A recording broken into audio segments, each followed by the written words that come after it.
He was once the enforcer, inflicting pain on rivals for a gang in New York. Garland Scott now works just as hard here in Jacksonville, saving people from gang life. Breaking people's fingers, collarbones, whatever his gang leaders ordered, it was Garland Scott's job to do, and he says he enjoyed being the enforcer. Until a hit was put on his life, but it was a deadly attack on a close friend that made Garland do a 180. Then he immediately dedicated his life to rescuing others from the road he once walked, a road he is detailing with News for JAX. And whatever they told me to do, I did it. I enjoyed hurting people.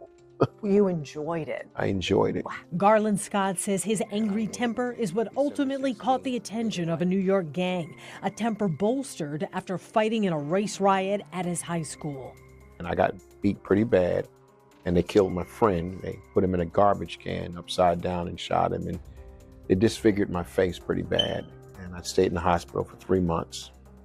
Knocked my teeth out, so I had to have titanium rods put in there. Broke my nose, my eye was dislocated, a couple of fractures, and just beat pretty bad. And I started lifting weights because I determined I was not going to get beat up again. After fending off a group of people in a street fight, Garland says he was initiated into a gang as its enforcer. As the enforcer, what kinds of things would you do to people? Well, I specialize in hands. I would break all your fingers. And collarbones and things like that. And you said you enjoyed doing that at the time. Yes, I did. When rival gangs started killing people who worked for Garland, then put a hit on his life, Garland fled his New York home to live with family in Southeast Georgia. He got a real job, moved to Orange Park, Florida, got a nice car, and was doing well, but didn't fully ditch the gang life until venturing back to New York for a visit, running into a kid who once worked for him who now had a family. So he said, hey, let me see my baby. He went in the house and got his little baby out. And I looked at him, and 3 hours I left. Driving back to Florida, it's 986 miles. From his door to my door, I lived in Wells Road, Orange Park.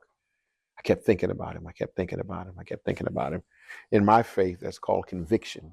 You know, I didn't know then. And when I got in the house, I ran in. And when I ran in, I got on the phone and called my brother. I said, Greg, go across the street, get Junior. I want to fly him here, try to get his life together. He said, man, when you left, man, them cats that was looking for you, they roll up on him and they bust 7 caps in him. Junior's dead. And I changed right there. That was 36 years ago. Just because you were there talking to him? Wow. Yep, his blood was on my hands.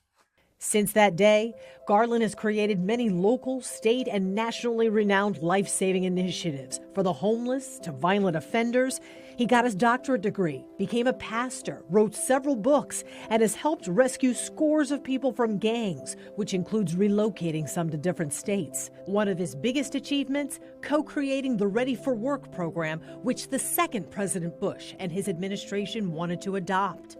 So he said, could you stay on and work with me? And you work Monday through Friday, and you help us put some stuff together and review. So I stayed and worked with him for a while. Today, Garland's helping the Jacksonville Sheriff's Office gang unit. He's the last resort for many police say have a likely future in prison.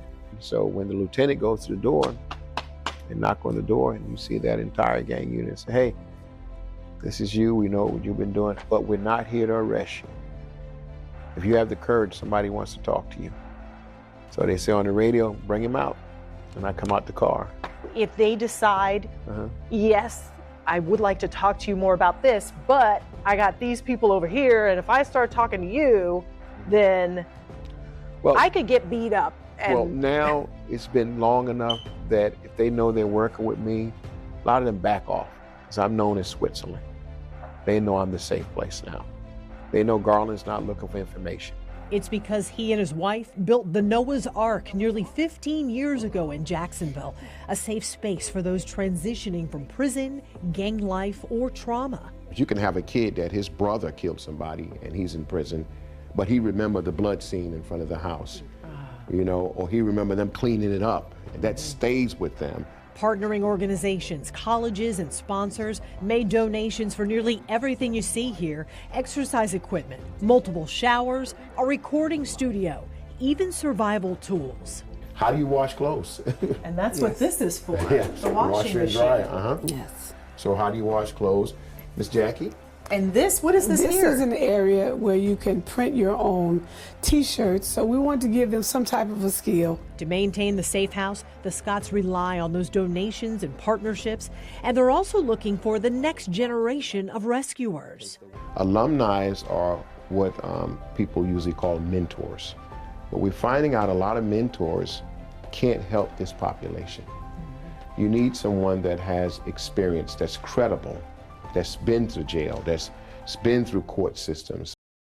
It'll be hard to find somebody like that. Just to relocate one person, by the way, who wants out of the gang life, say they need clothes, medical care, it costs about $4,500 to relocate one person. So imagine that, along with running this safe house. Those costs really, really add up. Well, and I appreciate hearing from the Scotts about the donations. So what if somebody does want to help? What donations do they need for the safe house? What do the Scotts need? Well, physical items that might be needed, like clothes, toiletries. Inside this web story, you'll find Garland's email. You can contact him directly. He's also updating his new website. There's a link to that inside our story.